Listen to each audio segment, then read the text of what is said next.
Hello friends, আশা করি সবাই খুব ভালো আছেন। এই বর্ষার দিনে সন্ধেবেলা গরম গরম চায়ের সাথে যদি এই রকম পেঁয়াজ পকোড়া থাকে তাহলে সন্ধেবেলাটা বেশ জমে যায়।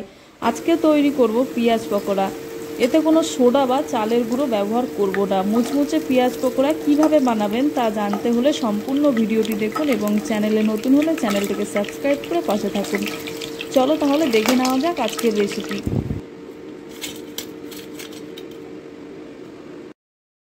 এইখানে আমি 4টে পেঁয়াজ নিয়েছি। পেঁয়াজটা একটু বড় বড়ই নিয়েছি। এইবারে পেঁয়াজগুলো আমি ছিলে নিয়ে পরিষ্কার করে ধুয়ে নিয়েছি। তারপরে চাকু দিয়ে এইভাবে মাঝখান থেকে কেটে নেব। তারপরে পেঁয়াজটাকে শুয়ে নিয়ে এইভাবে বরাবর আমি কেটে নেব, তাহলে পেঁয়াজটা বেশ পকোড়াটা ভালো হবে। এইভাবে করে সম্পূর্ণ পেঁয়াজগুলো আমি কেটে নেব। পেঁয়াজগুলো এমনভাবে কাটবো, খুব বেশি পাতলাও কাটবো না, আবার খুব বেশি মোটাও কাটবো না। পাতলা কাটলে ভাজার সময় পুড়ে যাবে, খেতে ভালো লাগবে না। ঠিক এই সাইজের আমি কেটে নেব। মোটা কাটলে আবার ভাজার সময় কাঁচা থাকবে, খেতেও ভালো লাগবে না। এইবারে সম্পূর্ণ পেঁয়াজগুলো আমি হাত দিয়ে এইভাবে চটকে চটকে খুলে নেব, এক এক করে, যাতে খুলে যায় সম্পূর্ণ পেঁয়াজগুলো, একে অপরের সাথে আর লাগে না থাকে। তারপরে এইভাবে আমি চটকিয়ে নেব। এইবারে আমি পেঁয়াজটার মধ্যে পরিমাণ মতো লবণ দিয়ে মাখিয়ে নেব। আর এইখানে আমি আদা ও রসুন বাটা দিলাম, আপনারা চাইলে নাও দিতে পারেন। এইভাবে আমি লবণটা দিয়ে মাখিয়ে নেব, তাহলে পেঁয়াজ থেকে অনেকটা জল বেরিয়ে আসবে। তারপরে এখানে আমি ঝালের জন্য কয়েকটা কাঁচা লঙ্কা কুচি দিয়ে দিলাম, আর দিয়ে দিলাম কাশ্মীরি লঙ্কার গুঁড়ো, যাতে কালারটা ভালো আসে। তারপরে এইখানে আমি 2 চামচ মতো বেসন দিয়ে দিলাম। এবারে খুব ভালোভাবে এইভাবে মেখে নেব।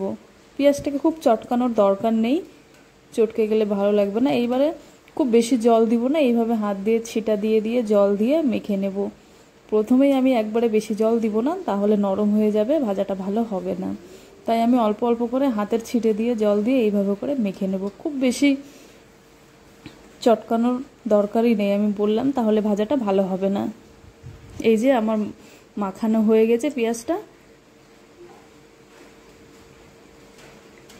এইবারে এটা আমি গরম তেল দিয়ে ভেজে নেব, কারণ এটা বেশিক্ষণ রাখলে পরে পেঁয়াজ থেকে জল ছেড়ে দেবে, তখন ভাজার সময় ভালো হবে না। তেলটা আমি এক সাইডে বসিয়ে রেখেছিলাম যাতে তেলটা গরম হয়ে যায়। আপনারাও এইদিকে একদিকে প্রথমে তেলটা রেডি করে নেবেন, তারপরে সঙ্গে সঙ্গে ছেড়ে দেবেন। এইবারে আমি পেঁয়াজগুলো এইভাবে করে একটা শেপ দিয়ে তেলের মধ্যে ছেড়ে দেব। খুব চেপে চেপে দেব না, খুব হালকা হাতে তুলে তুলে দিয়ে দেব। এইভাবে দিলে পেঁয়াজের পকোড়াগুলো বেশ ক্রিস্পি হবে এবং খেতেও বেশ ভালো লাগবে। এক সাইড ভাজা হয়ে গেলে উল্টিয়ে আরেক সাইড ভেজে নেব।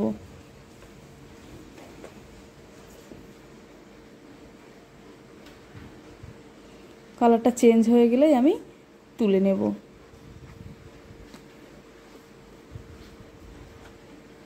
ভাজা হয়ে গেছে। এবারে একটা ছাঁকনির সাহায্যে এক্সট্রা তেলটা ছেঁকে আমি তুলে রেখে দেবো একটা পাত্রে।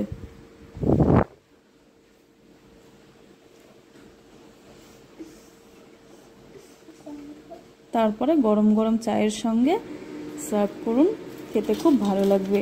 বৃষ্টির দিনে এই গরম গরম পেঁয়াজের পকোড়া খুব অল্প সময়েই তৈরি হয়ে যায় এই পেঁয়াজ পকোড়া, এবং খেতেও খুব ভালো হয়। আপনারাও বাড়িতে এইভাবে করে দেখবেন এবং খেয়ে দেখবেন, খেতে খুব ভালো লাগে।